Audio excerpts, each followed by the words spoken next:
ಧನ್ಯವಾದ. ಮತ್ತೆ ಸಿಎಂಗೆ ಒಂದು ದೊಡ್ಡ ಮಟ್ಟದ ವಾಮಾಚಾರವಂತ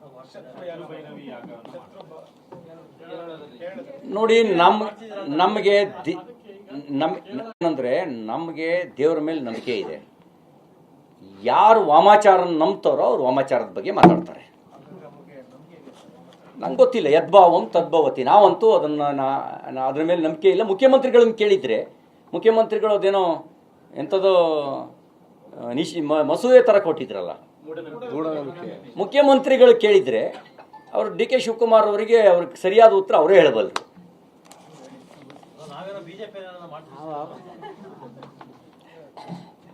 ನಮಗೆ ಆ ಥರದ ಮೇಲೆ ನಂಬಿಕೆ ಇಲ್ಲ.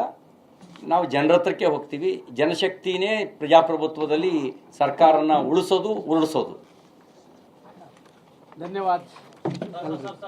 ಮತ್ತೆ ಸಿಎಂಗೆ ಒಂದು ದೊಡ್ಡ ಮಟ್ಟದ ವಾಮಾಚಾರವಂತ ನೋಡಿ, ನಮಗೆ ಅಂಬರೀಶ್ ತೈವಾನ್ ಸೀಬೆ ಕೃಷಿ ಮಾಡಿ ಎಕರೆಗೆ 5 ಲಕ್ಷ ಗಳಿಸ್ತಿದ್ದಾರೆ. ನೀವು ಕೂಡ ಅವರಿಂದ ಕಲಿಬೇಕಾ?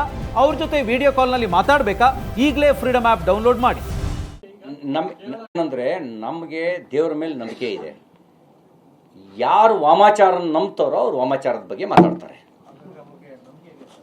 ನಂಗೆ ಗೊತ್ತಿಲ್ಲ, ಯದ್ಭಾವಂ ತದ್ಭವತಿ. ನಾವಂತೂ ಅದ್ರ ಮೇಲೆ ನಂಬಿಕೆ ಇಲ್ಲ. ಮುಖ್ಯಮಂತ್ರಿಗಳನ್ನ ಕೇಳಿದರೆ ಮುಖ್ಯಮಂತ್ರಿಗಳು ಅದೇನೋ ಎಂಥದೋ ಮಸೂದೆ ಥರ ಕೊಟ್ಟಿದ್ರಲ್ಲ, ಮುಖ್ಯಮಂತ್ರಿಗಳು ಕೇಳಿದರೆ ಅವರು ಡಿ ಕೆ ಶಿವಕುಮಾರ್ ಅವರಿಗೆ ಅವ್ರಿಗೆ ಸರಿಯಾದ ಉತ್ತರ ಅವರೇ ಹೇಳಬಲ್ಲರು.